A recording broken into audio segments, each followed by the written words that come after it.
guys, welcome to my channel. My name is Alice. I go by Hello Alice here on YouTube and I make art videos.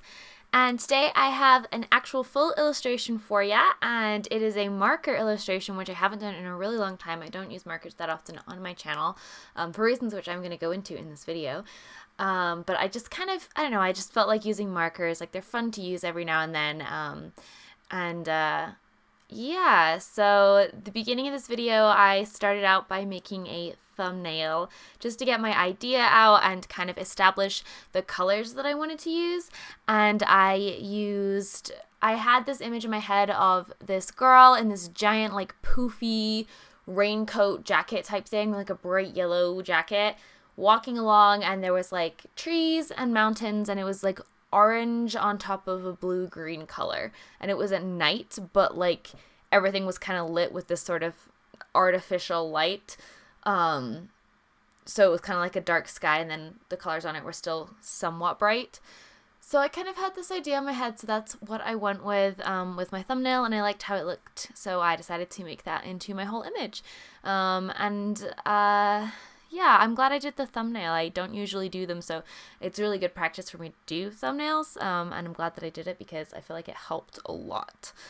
And then I went ahead and sketched this out onto my Express It blending card and inked it and colored it in. And I did make a couple changes from the original sketch. Like, you'll see that I use like gel pen here, and I put a white line around the girl, and I ended up not doing that just because I felt like it was, I don't know, I felt like it was a little too, I don't know, stylized for what the picture ended up looking like. So yeah, and this piece ended up being way bigger than I originally planned as well. Originally I was just going to do a smaller marker piece because, like, marker ink is expensive, you know. But I don't know, I just ended up using the whole sheet of paper, and it was fun, so I was happy that I did it. So in this video, one of the things that I kind of want to talk about is markers. So I've mentioned this, this topic, I've like touched on it a couple times in the past, and I've seen a couple people touch on it in like the YouTube art community, but I haven't seen too many people talk about it. I kind of want to talk about it a little bit. So I guess I'll start with the first thing, which is like, I like markers. Like, I really like working with markers. They're fun. They're really pretty. Like, they create really cool, unique effects. You get like a really nice smooth effect, but usually there's like a really subtle paper texture. So like, I like markers. I think markers are really fun. This isn't any hate against markers or marker artists or anything like that. So yeah, so, and this isn't like a negative video or anything like that either. I just wanted to say that just in case anything I say comes across the wrong way. I don't know. So markers, I'm talking specifically about like alcohol-based markers in this video. And they're a really fun medium to use. Like, they're really popular on YouTube for a lot of reasons. They're fun to collect. Like, they come in a lot of really pretty colors, and they're a really sort of accessible medium, I think, for people to start, in the sense of picking up a marker and coloring feels less intimidating, you know, and it feels like more doable. And I know when I was younger, I was really like into COPICS, and I was like, I need to have all the COPICS, and I want all the colors, and there's kind of this sort of, I feel like there's kind of this almost like cult following around markers, especially COPICS on YouTube, which is fine. Like, live your best life, right? But it is kind of funny because I do feel like COPICS are not something, like, I think they're overrated in how beginner friendly they are, for a lot of reasons. And again, this isn't bashing on COPICS or alcohol markers. I love them. They're fun. I'm using them in this painting. Like, I just want to talk about stuff that I don't see talked about as often, like, because there's two sides to everything, you know what I mean? There's, you know, like, there's always like a pro side and a con side, and I want to talk about some of the stuff that, like, I don't see talked about. So the first thing that kind of came to mind when I was working on this piece, because that's why I want to talk about this, because working on this piece and working with markers again for the first time in a really long time, other than just like marker challenges, made me think of a lot of this stuff. So the first thing is like color selection. So I don't think markers are super beginner friendly. Like, I don't think they're as beginner friendly as they're made out to be, because it's harder. Like, you can mix colors, like you can mix your Copic colors, but there's a reason that people generally have a lot of Copic colors. Like, it's just easier to use the marker of the correct color than try to blend a custom color and then have that be consistent throughout your entire piece. That's really hard to do with Copics. It's kind of like, these are the colors that you have and you can blend them together, but blending them to create new colors is not something that I personally find particularly easy to do. Whereas like paints, it's a lot easier to make a wide variety of colors with just a couple like pigments.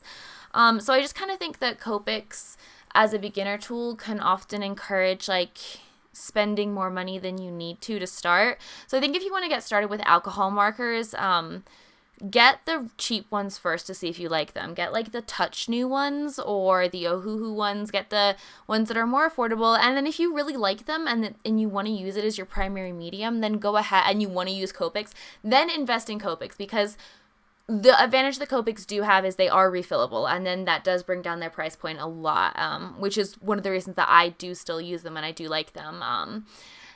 And they are good quality and they're really nice to use. So like, again, like Copics are fine. Just, I think that if you're a beginner, you don't need Copics at all. And even if you're not a beginner, like you don't need Copics. Like in this piece, I used a lot of Copics just because they have a brush tip and none of my other ones did.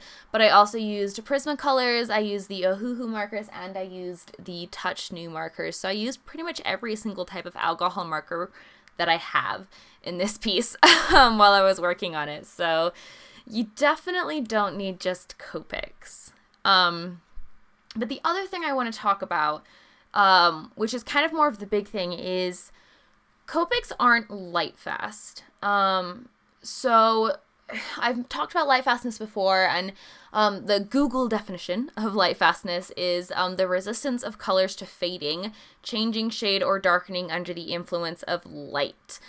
So basically that means that like when your picture is under UV light or even fluorescent light, how much the pigment and the colors are going to change and fade. Colors that fade a lot are known as fugitive colors in the watercolor world, so I'm guessing it's the same in the other worlds. But from what I can tell, so I've been doing a little bit of research into this. So the Copic website, there's a Q&A and it says, are Copic markers light fast? And their answer is no, because they are a dye, they will fade unless they are protected from direct light. So I started looking this up a little bit more because I wanted to know if it was just Copics that were not light fast or if it was all alcohol based markers. And from what I can tell, it looks as though it is most if not all alcohol based markers, pretty much all markers, alcohol markers, because they're all dye based, not pigment based, which makes sense if I think about it, because like a dye is going to be more readily available for the form of like ink in a marker, you know what I mean? But yeah, so Copics aren't light fast, and that brings up a slew of problems with it. So if you're just making art for yourself, like Copics and you make a piece that you really like and Copics aren't light fast, it doesn't affect you too much, except for the fact that like a few years from now, or even a few months from now, depending on where you leave your picture lying around, your picture could be changed, damaged, or irreparably altered because the colors have faded. And that can happen, like, even if you keep them out of direct sunlight, eventually over time, you know, like, this is life. So, you know, there's a lot of, we live in the digital age, though, so, like, you can just scan your picture, right? So Copic markers work fine if you're okay with or alcohol-based markers. I'm not even going to say Copics. Alcohol-based markers, like light fastness, them not being light fast is not really an issue if your final piece you're not really thinking in terms of originals. Like if you're making illustrations and Copic markers are giving you the look and the feel that you want, or alcohol markers are giving you the look and the feel that you want, and you're scanning things in and even doing like post-processing work in Photoshop and stuff like that, and then you have these prints, that's fine, because, the original doesn't affect it. The original can be destroyed and you still have the digital image. And, if you're just kind of drawing by yourself, like, again, it's not a huge issue. The issue that I've seen come up is when people sell original artworks of Copics. And so, first of all, I have sold Copic artworks in the past, I'm sure. I feel like mostly it's been watercolors, but I'm sure I've sold Copic work of some point at some point in the past. 100% I'm sure I have, before I knew that Copics weren't Lightfast. And I would still sell Copic original art down the road. My personal view on it is that if you're going to sell original artwork and it's alcohol markers, you need to have very clear directions, like letting the person know that this is not a Lightfast medium. It will fade if it's left under direct sunlight or fluorescent light. If you can, put it under UV glass, because they sell actually glass that has like a UV coating protection kind of thing that helps protect like watercolors and things like that from fading. And I would take that into consideration when pricing it. And I've said in the past that I want to do a video on light fastness, and I guess this is kind of it, but I actually do want to also do a video where I kind of test the light fastness of my various watercolors. But I think it's important to talk about this. And this isn't calling out like anyone that sells original Copic marker artwork at all. Like I said, I'm sure I've done it. I know plenty of my friends have done it. Like this is not, everyone does it. Like I'm not calling anyone out. Okay, this is not drama. But I feel like I need to say it like 1,000 times because I don't know. I'm trying to make this video from a point of view of like education. That is all.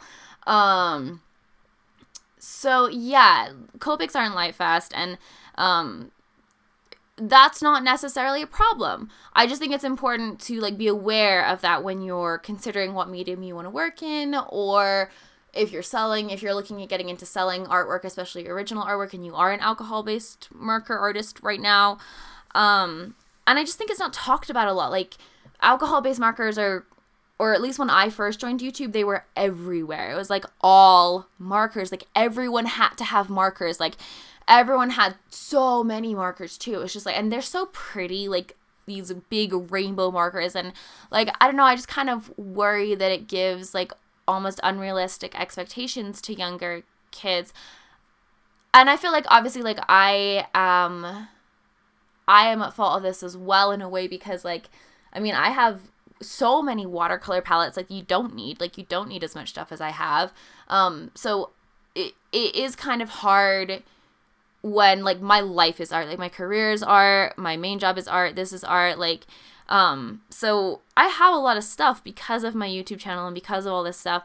But I feel like when younger people kind of see my channel, maybe they think that they need all this stuff, or that they need, you know, really expensive markers or really expensive paints to make art. And so this video is meant to be not a don't get these things, but more of a you don't need these things to be like a good artist or to create, you know what I mean? Like, I just want to add in a different side to the story and like a different voice in the crowd that's kind of talking about things that I haven't seen talked about as much here on YouTube. So yeah, that's kind of my little ramble about light fastness and Copics, and those are like my two biggest things. Like I said, I like alcohol markers. It's just the color selection, kind of, you don't need that much, you know, you almost like need a lot to be able to create a lot with them, but like you shouldn't need that many art supplies. Like you can create just as much stuff with less things, you know. I don't know. I'm rambling now. So I'm going to talk about this picture since I'm done talking about alcohol markers. So despite my whole ramble about alcohol markers, this was done with alcohol markers, which I do enjoy. So let's talk about the pros of alcohol markers. They're really fun to blend. I have no real idea what I'm doing when it comes to the way that I, like my technique of working with markers. So I tend to approach my marker drawings like paintings. which is probably bad. So I built them up in way too many layers, and it always like bleeds through. And my brown pen was actually sitting sort of strangely on top of the paper. And I'm not sure if that was because I added too much ink on the paper or if it was just that pen specifically, because none of the other colors were doing it. It was just my dark brown Chow pen was sitting strangely. So that was weird. But, so I just kind of like kept adding and building up to kind of make it look the way I wanted it to. I added in this bush in the right hand corner because I felt like it needed something in the foreground, you know. I wanted to do something with a background in this piece. Like I wanted to tell a little bit more of a story than just having this girl standing there kind of thing. And I wanted a background, but I still wanted to kind of try doing something cartoon and fun and stylized. So I really enjoyed this. Like I'm really excited for fall. Like I don't know. I'm ready. I'm excited. Are you guys excited for fall? Let me know what you think of this topic down below. Let me know what you thought of this painting. What do you think about the whole alcohol markers thing? Like, do you think they are pushed too much on younger viewers? Like, do you think they're necessary? What do you think? Like, is it immoral to sell marker artwork? Like, I don't think so if you are clear about it, but I know some people think it shouldn't be sold at all as original. What do you think? I would really love to hear your thoughts. Like Philly D says, let's have a conversation. I love that. Let's have a conversation.